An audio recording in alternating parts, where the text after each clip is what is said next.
Hello and welcome to the channel. Just let the kookaburras do their thing.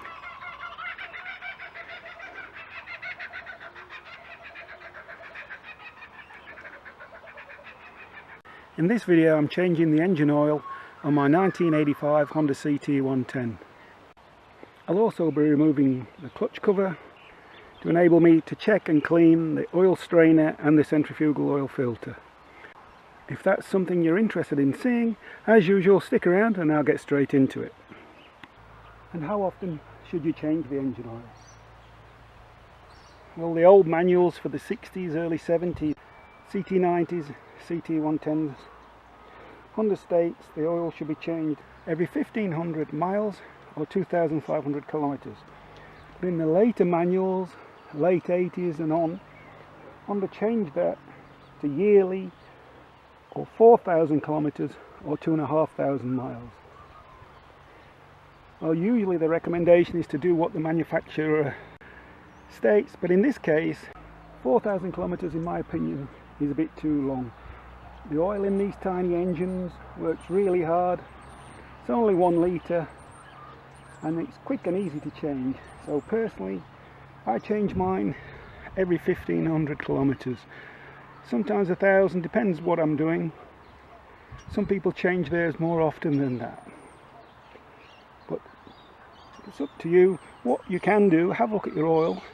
When it starts to go black, change it then. But personally, I wouldn't be going any more than 2,000 kilometers. And what oil should you use? Well, that's the $64,000 question. A lot of different opinions on that. But don't think use the best oil that you can afford. That would not only be a false economy, you'd be wasting money, but you can also damage your bike.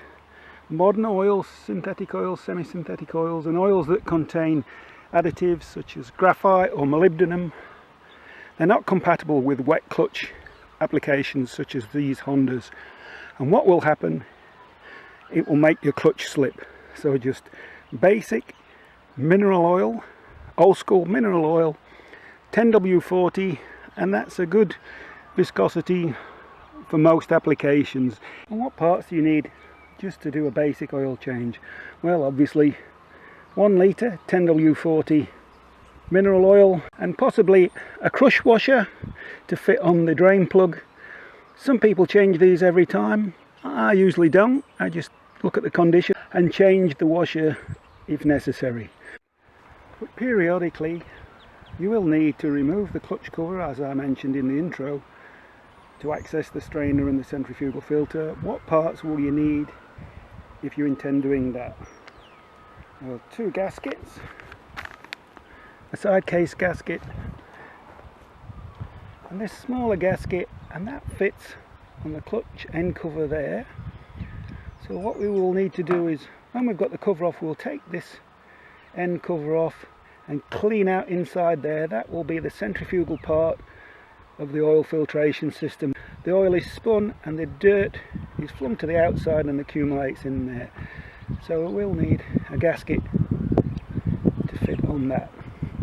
Sometimes these countersunk screws that are in there, they're difficult to remove and can be easily damaged. So it may be a good idea to have a couple of spare screws handy as well. I don't always change this gasket. I know that's not good practice, but sometimes when the gasket's good, I like to leave it in place.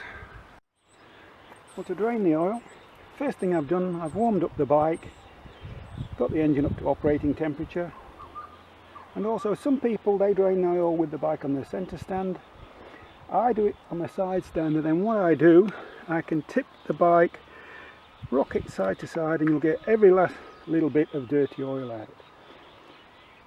Some people, excuse my arm, they will undo the dipstick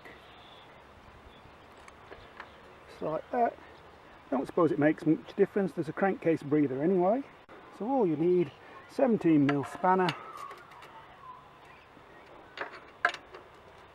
undo the bolt.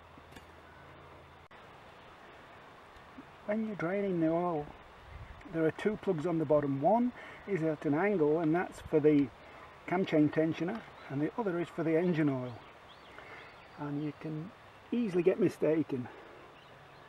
So you don't get wrong, the 17mm one pointing vertically down, that's the oil drain.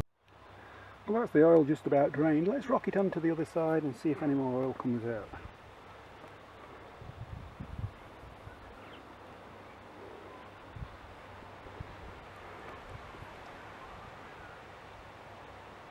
As you can see, quite a bit more oil comes out.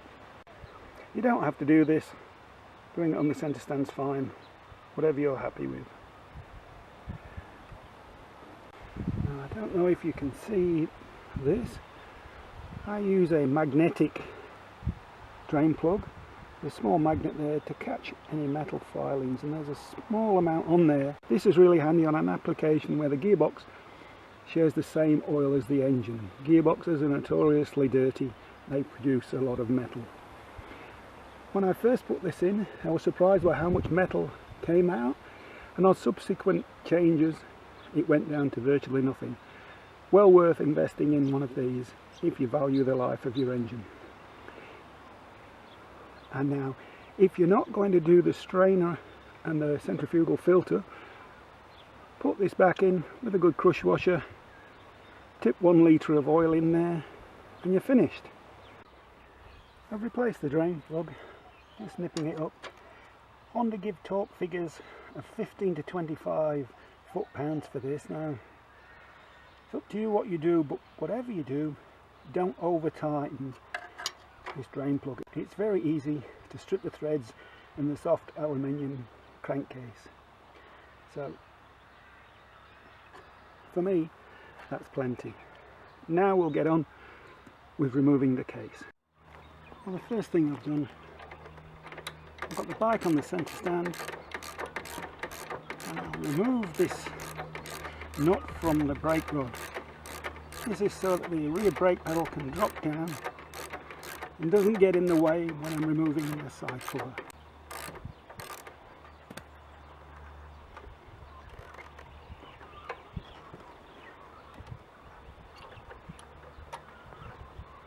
Just put the nut back on again. There we go. Next I'll remove the bolt from the Kickstart. Just a 10mm spanner, wrench, depends whatever you want to call it. Remove the bolt, off comes the Kickstart. And the footrest is in the way of removing the side cover, so there are 4 bolts that hold it in place. So just with a 12mm socket,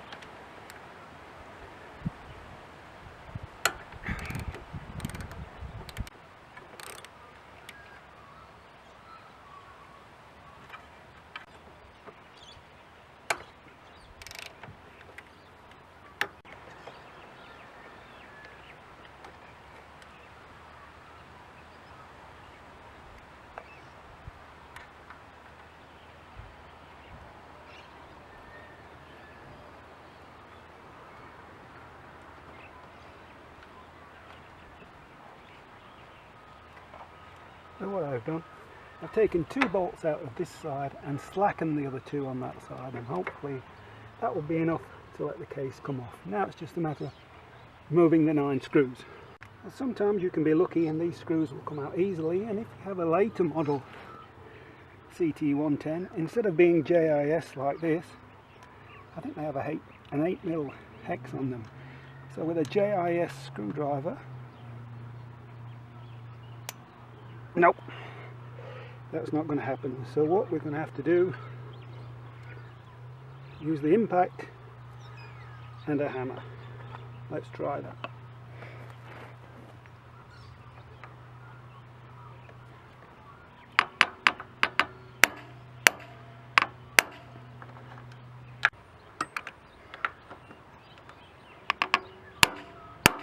So they're coming undone nicely. I'll keep going with that. That's the screws loosened. Take them out.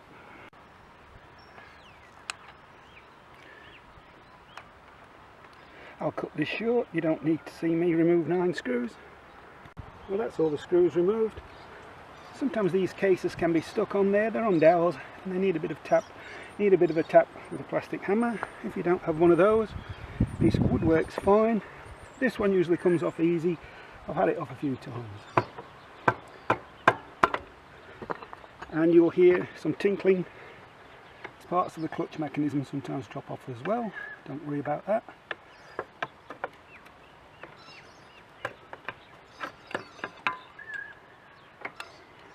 And that all stayed in place, which is unusual.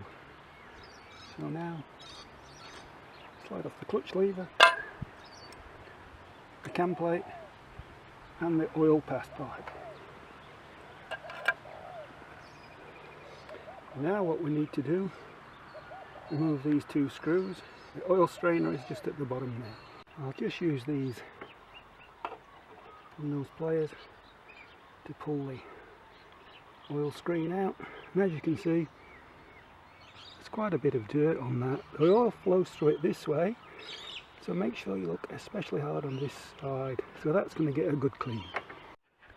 I've given the strainer a good clean, and I hope you can see that it's tapered and with this ridge to the top. So this is the way it goes in, with this end first, the narrow end of the wedge first, and it simply slides back in place.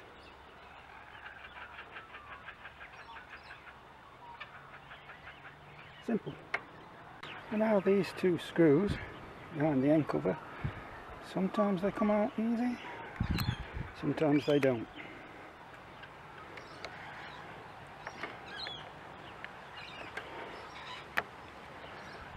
That was easy. These are stainless into alloy, so it's always a good idea to put some anti-seize on these. I was really lucky then. I'm sure plenty of you out there will have had a mission sometimes having to drill those out. I didn't think it was that hot today, but my camera overheated and decided to shut down. So I've had to go inside for a break, and now the weather's turned. There's a thunderstorm coming, so I better hurry up and get the bike back together before the rain comes. How often do you need to do this? How often should you pull the cover off? Well, the manual says yearly or 12,000 kilometres. The older manual used to say 10,000 kilometres. 18 months since I've done this on mine, and I think that's a bit long. If you saw, the strainer had some dirt in it, and it's a good idea not only to clean the strainer and the centrifugal oil filter, but also to have a check, especially ensure that this bolt and this screw here, it's changed on later models, it has got a hex head. They're two bolts. Ensure these two are tight and in place, they're not coming loose, and just have a good look, check the teeth and check the shift drum there, that there's no pieces broken out of it. You will find it in the bottom, usually down here. And I'm getting heckled by the goose again. Well, now what I'll do, I'll just try with a small screwdriver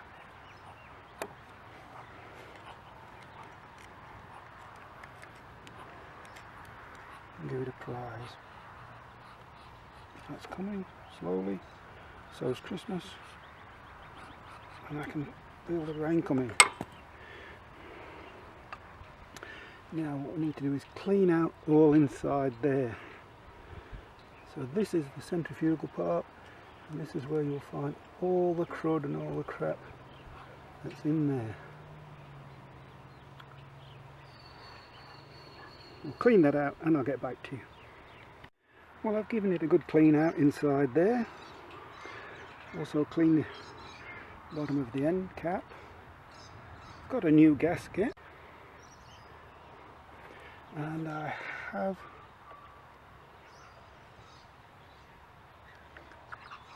I've used a dab of anti-seize on the screws.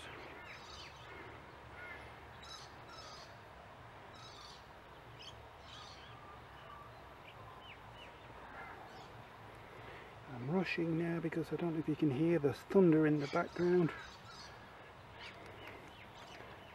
I want to button it up before the bad weather starts.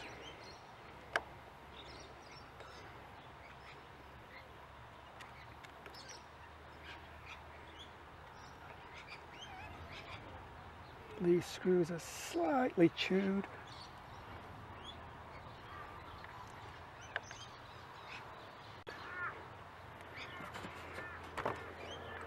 that.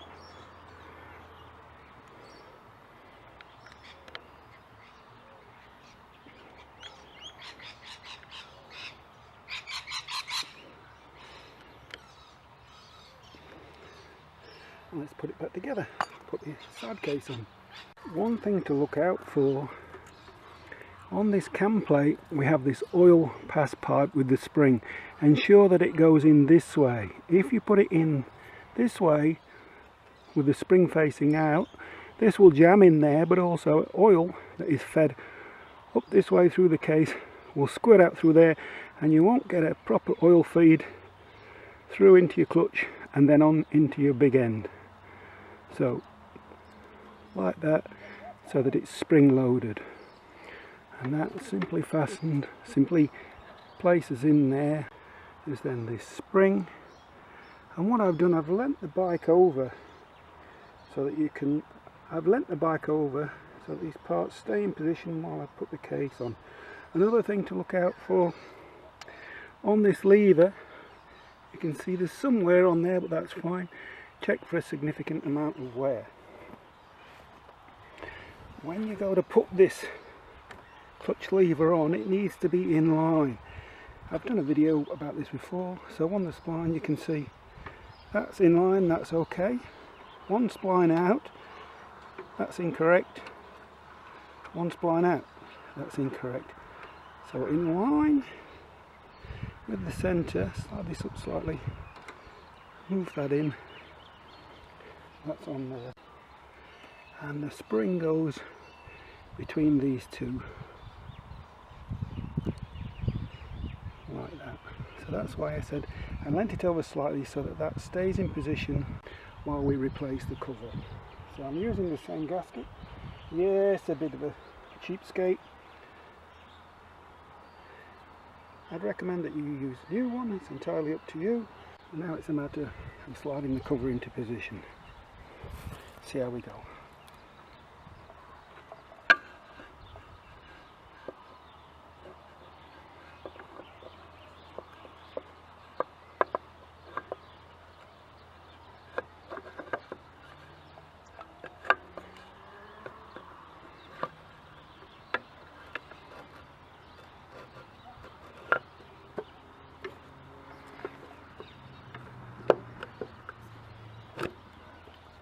Now it's on. Well, the rain is coming quickly. I've put the screws in just slightly, and I'll slowly tighten them diagonally, bit by bit. Don't just fully tighten one. Crisscross, I'll tighten them up. I'll put the oil in just before I put the kickstart on. Doesn't really make much difference. I'm rushing now. The weather is really turning nasty.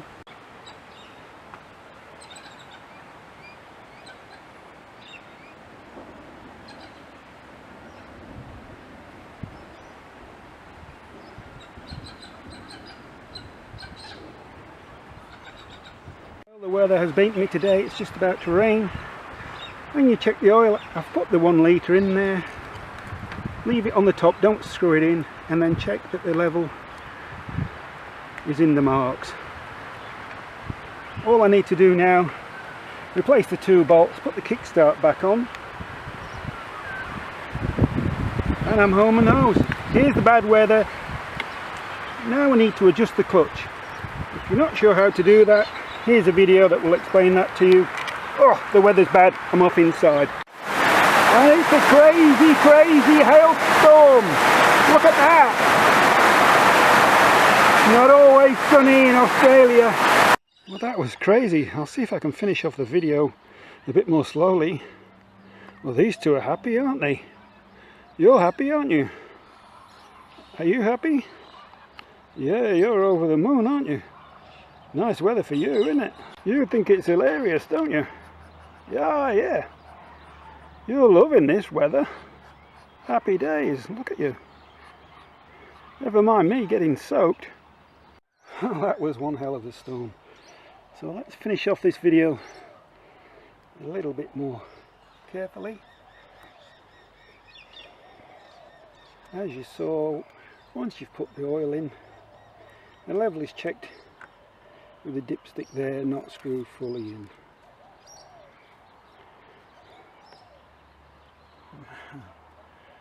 How amazing was that? 10 minutes later, the sun's shining. So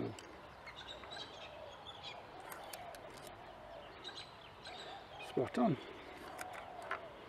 Now just a matter of the 2 bolts into the footrests. I've put the nut on the brake. I've put the nut on the brake there, on the rear brake, and adjusted that. So adjust this kickstart.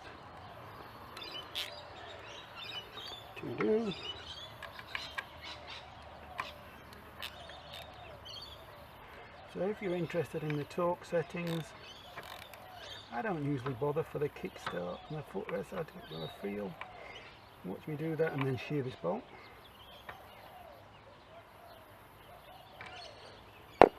But if you're interested, the torque settings for the kickstart are 7 to 10 foot-pounds, and for the 4 footrest bolts it's 13 to 18 foot-pounds. So I've got my mighty little torque wrench on there.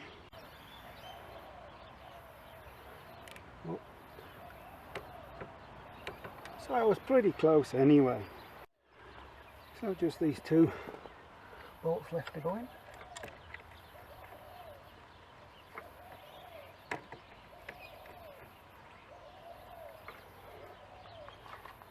And by leaving the other 2 in and just removing 2, makes it much easier to put these 2 back in.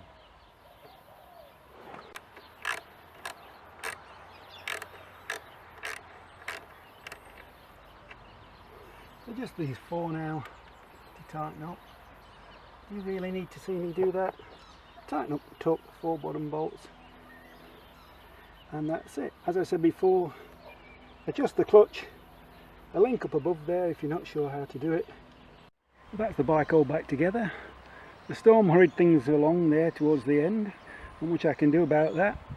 If you get some value out of the videos, consider subscribing, it's free, help the channel along, and also you won't miss out on any upcoming future content that you may be interested in. Did you enjoy the video today? Did you enjoy it? Was it funny? Was it funny? Yeah. You enjoyed it? Yeah. It was hilarious, wasn't it? Yeah, yeah. You thought it was funny me getting wet, didn't you? Good weather for ducks. Oh yeah, hilarious, mate.